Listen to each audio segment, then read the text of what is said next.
Good morning, everyone. Welcome to our second talk of the day, a really popular one, as I can see. I'm Jamie McCall, I'm from PLB, and we are one of the museum's sponsors, and I am chairing the talks for today. Delighted to say that PLB has been involved in heritage and with the Museum and Heritage Show for over 30 years, and we provide interpretation and design services. On the talks, we'd welcome feedback on how you find them, so if you can email info@museumandheritage.com. There'll be some time for some questions at the end, and we'll be passing around a microphone, and please remember that the content will be filmed and will be available to you following the sessions. So to introduce Think Big, Go Small, Lessons from Creating Exhibitions in a Small Museum, we've got Emma Stirling-Middleton, the curator of the Cartoon Museum. Thank you very much. Thank you. Thank you very much. I hope that you can all hear me. There's so many people here, which is really lovely. So my name is Emma. I am the curator at the Cartoon Museum.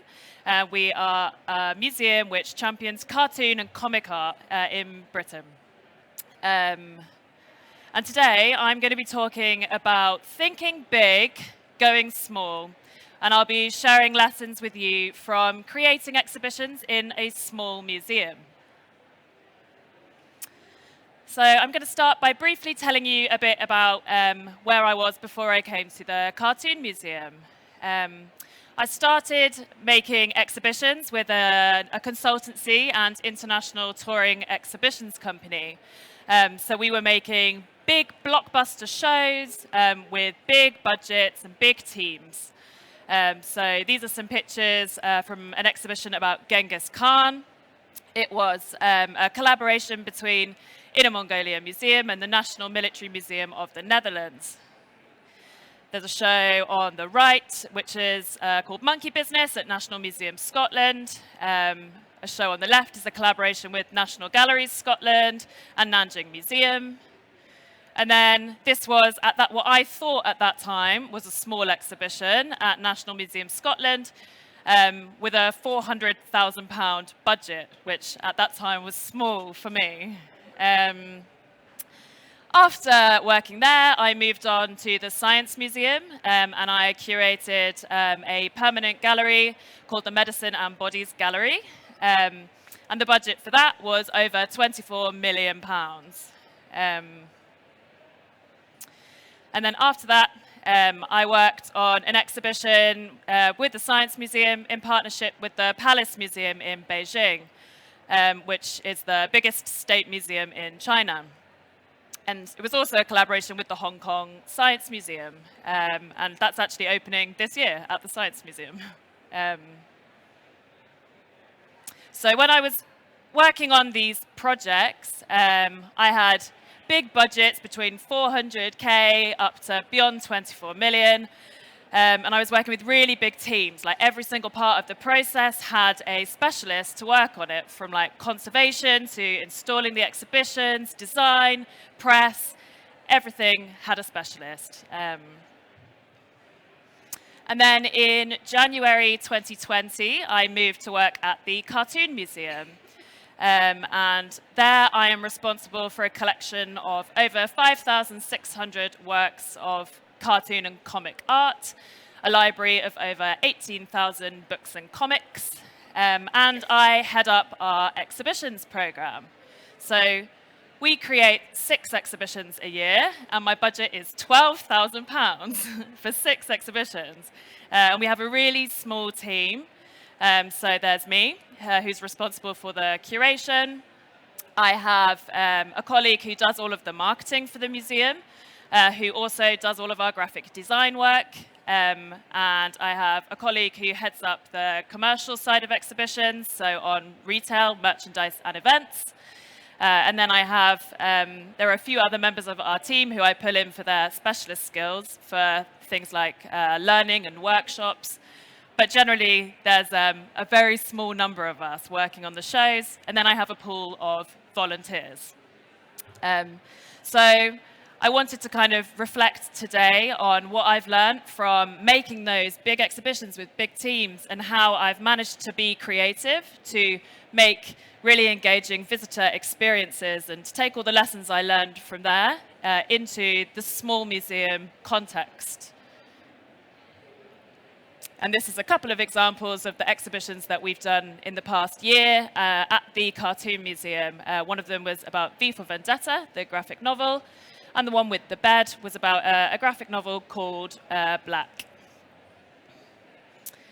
And I wanted to show this page of my first day at the Cartoon Museum. I thought it would be really nice to keep this little book where I wrote down a lesson a day about what I was learning about working in a small museum. And the first one is think outside the box and be creative. Anything you can think of is possible. And the second one is if something needs to be done, go and do it. And then I never wrote any more lessons that I learned because I was busy getting on, going and doing it. And the lessons were coming so thick and fast. There was no way I'd be able to keep up with them. So yes, I wanted to share 10 lessons with you today. And I think some of them will be particularly useful for people working in small museums like me. But I hope that some of the things I've learned are actually applicable to people making exhibitions of all shapes and sizes with all kinds of budgets and teams. So my lesson number one is that volunteers are awesome.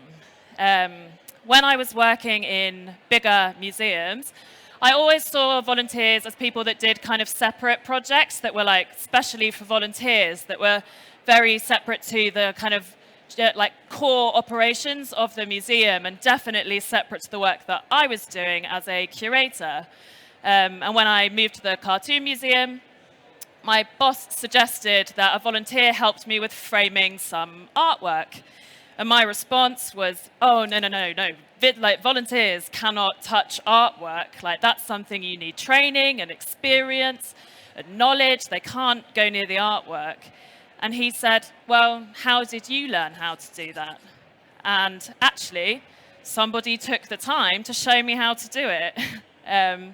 So gradually over time, I've started working with volunteers on every element of work that I do to create exhibitions. I've taken the time to show them how to do it in the same way that people showed me. And now I have this incredible team of very skilled people who are helping to build exhibitions. And they come back on every single one because they're getting so much value from the experience. And they are invaluable to me. I could not do it without them. So that's been a really big lesson for me. And actually, I also have learned loads of skills from them. It's not just about me teaching them how to make an exhibition. There's lots of things that I use in my general life outside of the museum, which I have learned from collaborating this way, like how to wire a plug, how to use a drill, how to paint and decorate, how to go to a DIY shop and feel comfortable asking questions and making choices. So yes, big lesson is recruit volunteers, give them a good role description so they know what they're going to be doing, what they're signing up for. Train your volunteers, take the time to train them, and they will come back and be invaluable to you. Trust your volunteers to do every element of your work, and listen to volunteers because you'll learn something. The next lesson is that exhibitions are better when you get help from people who don't have a background in exhibitions. So before, it was so annoying when people who didn't work in my department in curatorial or in exhibitions tried to give me advice, helpful advice about what objects to include, how something should look. It was always kind of like, okay, we don't need your 2 pennies worth, I'll nod, and you know. But actually, now that I'm in a small museum, I have no choice but to ask for help from people that don't have the same background as me. And actually, the exhibitions are better for it. They think in a different way to I do. and they aren't worried about all of the kind of implications of taking risks. They haven't got all of the same, risks in their minds that I do, and it improves the exhibition overall. A couple of quick examples of this is the orange one, the orange exhibition here, was a show about Ralph Steadman, the artist, and I wanted to create this really small, intimate, personal experience for visitors to encounter these artworks. But I had no idea how I was going to make a private space. And one of my colleagues said, well, why don't you use the curtains? Just use the same ones I've got in my house. And he told me how to get them from IKEA. And actually, I never would have thought, I would have thought that was mental, but it really worked. And I think it created an experience for the visitors which felt really comfortable and intuitive, because everybody knows how to use a curtain. And the other example is when I was working with an artist, Martin Rosen, on an exhibition of his work. There was a space on the wall which was just dead space, which I would have just left, usually. But he got some highlighter pens and some markers out and drew this picture of Donald Trump. And actually, I never would have thought, that sounds awful. I never would have thought, for somebody to kind of graffiti on my beautiful exhibition. But it really improved the show in the end, and made it really kind of authentic to his ambitions and intentions. The next one is that part of the value of an exhibition is the joy and privilege of making it and being part of something. I think before I worked in a small museum, I was so focused on the end product when I was creating an exhibition. And I was completely focused on the visitor experience. But the thing that I've really learned since coming to the Cartoon Museum is that there are so many people involved in making a show, and that's part of the outcome as well. It's a really wonderful thing we get to do, and you can really connect with people, you can learn from people, and have lots of happy days. And I know that sounds mad, but actually that's part of what we're all doing here. And I think it also shows in the end result as well, when the people who've been making it are really having a great time. You can feel it when you see the exhibition. And I don't have time. I'd love to tell you stories about some of the people that I've worked with over the past couple of years. I don't actually have time. But I think we should all remember to kind of really pay attention to every single person that we collaborate with on a show, whether it's the person installing the objects, the supplier that makes your graphics, the front of house team. Every single person is part of it. Fourth lesson is experiment with weird forms of engagement which might not work and are logistically ridiculous.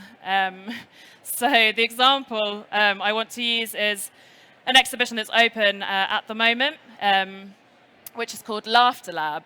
And it's basically a mass public psychology experiment about humor and cartoons. So I'm collaborating with an experimental psychologist. There are 19 pairs of artworks. And we're asking visitors to go around with a clipboard and choose which ones do they find the funniest. And then all of the data from the experiment will go to the psychologist, and he's going to publish an actual paper in a scientific journal. So it was a cool idea, but the logistics of actually doing that are really complicated, especially when you've only got a really small budget and a really small team. But we gave it a go. And actually also, I think asking people to answer questions about 19 artworks when I was working on bigger projects, which really thought a lot about the audience kind of segmentations and things, we would have said, that's way too much to ask of a visitor. No one's going to focus for that long. But we went for it. We took a risk, and actually it's been brilliant. And I'd say the vast majority of people that attend that exhibition are doing the experiment, and they love it. They go to every single pair. They're laughing out loud, they're talking to each other, having conversations, they're having arguments because they think that one's funny and their brother doesn't.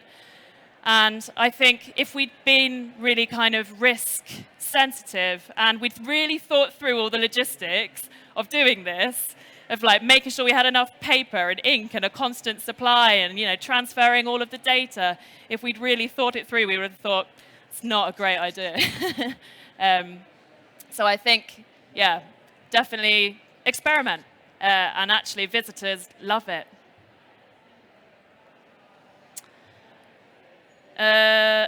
Number 5, what if key messages, learning outcomes, and audience segmentations aren't all that? Now, I know that these things are fundamental to the work that we do in museums, and before it was like core to everything that I planned in the museum.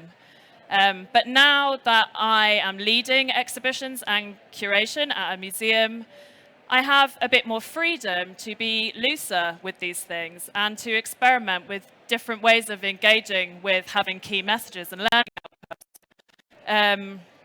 And sometimes not having them at all, actually. In my most recent exhibition, Love Stories, the one that you can see up here, I collaborated with 4 artists. I knew that the theme was love in cartoons and comics, and that was it.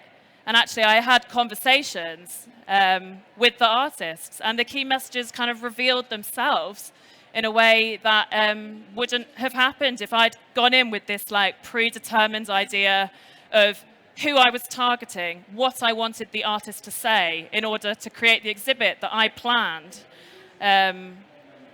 So I've been thinking about how this is not marketing. Exhibitions are not products. Visitors are not consumers. And sometimes with key messages and learning outcomes and audience segmentations, I think it can feel a little bit like that. And I think that displaying art and visitor engagement is actually a process of personal meaning making for visitors, where I don't tell them how to feel about a piece of art. I don't tell them what they should be learning. It might be different for every single person. I would be delighted if I did a survey at the end of an exhibition and everyone said something different, rather than them all regurgitating the key message that I decided for them.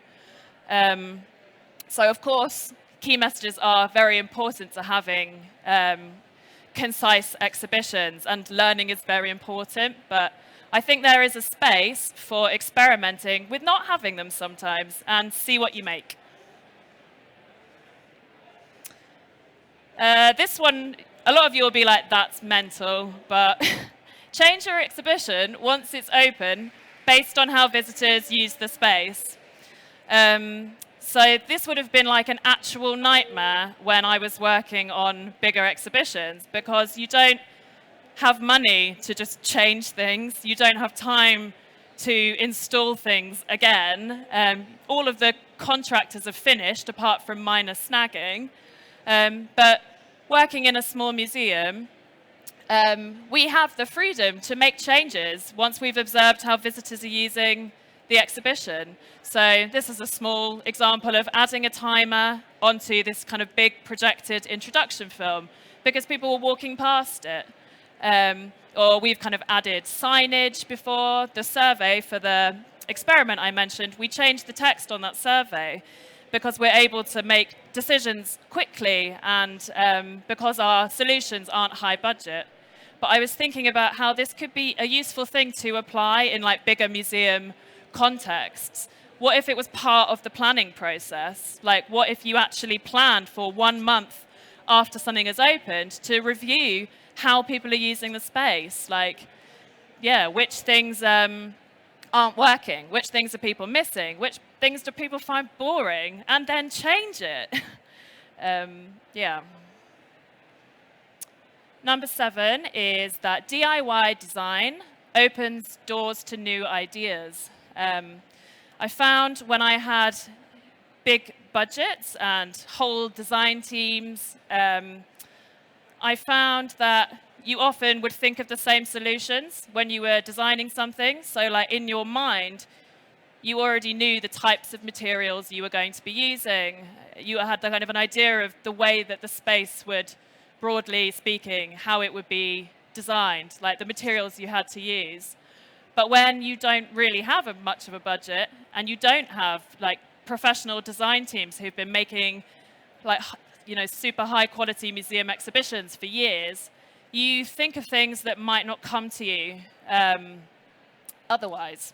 So the example I have for this is we made an exhibition about V for Vendetta, which I mentioned, and the theme of protest is a kind of core theme within the graphic novel. And I wanted to have some interesting graphics to really bring the show to life, but we didn't really have any money. And I was talking to a colleague, and he just had the idea that back in the 80s, he was part of this thing called the Brigada Ramona Para in Chile. And they did this thing where at nighttime, they would go out and kind of use graffiti and create these amazing murals, which protested against the authoritarian regime. The sun would rise, people would go to work, and they would see, people would see these murals, and they were gone within the hour. I loved this story, and actually, that made the core of the graphics for our whole exhibition, and he created all the stencils because he had those skills. And we used spray paint to put up all of the graphics, and I think that we wouldn't have shared that story. We wouldn't have done it like this had we had the budget to do something else. So maybe when you're starting to think about how to design your exhibitions, and if you do have a big budget, think about what would you do if you didn't have any money? How would you do it? Number 8 is that interactives can just be fun. I think before, I spent a lot of time really integrating interactives in AV into the interpretation plan for the gallery, for that section. They all had, very tight key messages. We tested them, and I think they are fantastic. But I have learned since coming to a small museum, there is also space for interactives to just be fun. People don't need to learn something specific, they can just enjoy themselves. And actually some of our most successful interactives are just pen and paper, like this one. I love this one, where we invited people to kind of write a postcard and draw on the postcard in an exhibition. And she says, "Thank you, me and my dad are having a wonderful time." And that's enough, just for them to come into our museum and pick up a pencil. Number 9 is work front of house. So it's not something that I did before coming to the Cartoon Museum.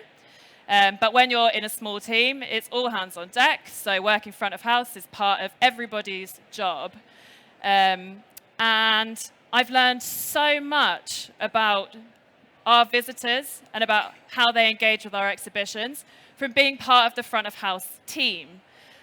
So I would advise everybody to talk to their visitors, observe them every day, sit down in your exhibition and just watch what people do, and talk to the front of house team. If you don't have much time to do that, talk to front of house and ask them, what kind of things are people saying? Where do they go first? Ask them how materials are used. We learn a lot from that. Things that run out quickly. It's popular. Simple stuff that actually really informs the next exhibition that you make. Also, look at what people buy in the shop. This is not something I ever did before, but because we are a small team, we are all kind of connected with the figures of what the museum are making. So we found that our kind of top sellers for last year were always books which were connected with an exhibition which was about a book. It doesn't sound like rocket science, but actually there's a lot that you can learn from that. The fact that people are going to the exhibition, they enjoy it so much that they want to purchase the book, tells you a lot, and it helps us to think about what our program is going to look like in the coming years. It's not just about making money, it's about what's engaging people. And my last one is that it's okay to make mistakes and it's okay to look stupid. So this was an interactive for an exhibition, for the V for Vendetta exhibition. It didn't work out, guys. We wanted to make protest banners in collaboration with participants who had engaged with protest, but it turned out we didn't have enough time. It was more complicated than we thought it was going to be, but we just had to get something on the wall. And this was me at 7 o'clock in the morning on install day with a press taking photographs. They think it's going to be a great idea for me to wear this mask next to this interactive, which doesn't look good. But it was all right. We really learned a lot from making that mistake. And it means that our participation projects in the future are going to be better.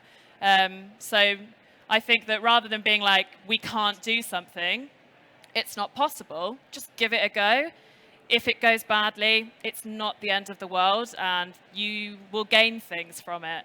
And I mean, actually, this one, it ended up kind of morphing into an online exhibition as well. We ended up adding a QR code so that people could send us their own experiences of protest on social media. So it became something else. It morphed into something else that we hadn't even planned. And I think I said in my blurb that there would be practical tips as part of my talk. So my top practical tip is 3M tape. If you work in a small museum and you don't know what this is, buy 3M tape. It's good for everything. All of your graphics, interactives, it's supersonic. That's my top practical tip for making exhibitions. So that's the end of my talk. Come and see us. Follow us on social media. My email address is up here. I would love to welcome you to the museum. Get in touch. And volunteer with us if you're up for it. Come and be one of our volunteers. And finally, a plug. We have an event coming up on the 26th of May, right? Yeah, 26th of May. Where we are revealing the results of this psychology experiment. There's going to be science, there's going to be comedians, it's going to be great. Get a ticket. And also, Love Stories is the exhibition that we've just opened, which is the one I mentioned, where I didn't have any key messages. Come and see if you think it worked. Yeah, that's it.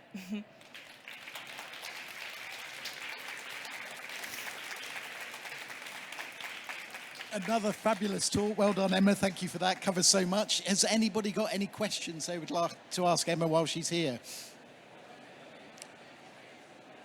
No. Oh, there's one here. I'll just pass this over. Hiya. Hey. I work at the Leeds Library, and we're just kind of doing some exhibitions in our foyer entrance area.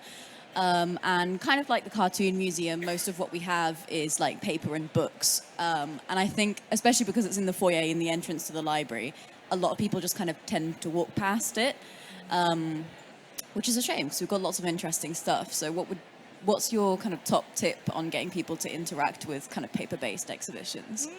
That is a really good question. I think a big thing for me is not all paper is the same. So what's the story?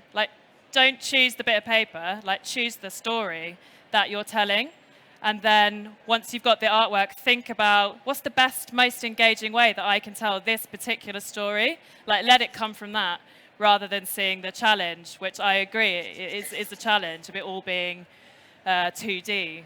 Also, I find it really helpful to use film, use audio, use 3D objects where you can to add variety, use interesting graphics, and you don't need a massive budget to be able to do that. And yeah, you can do a lot. Were there any others at all? Oh, one at the back here.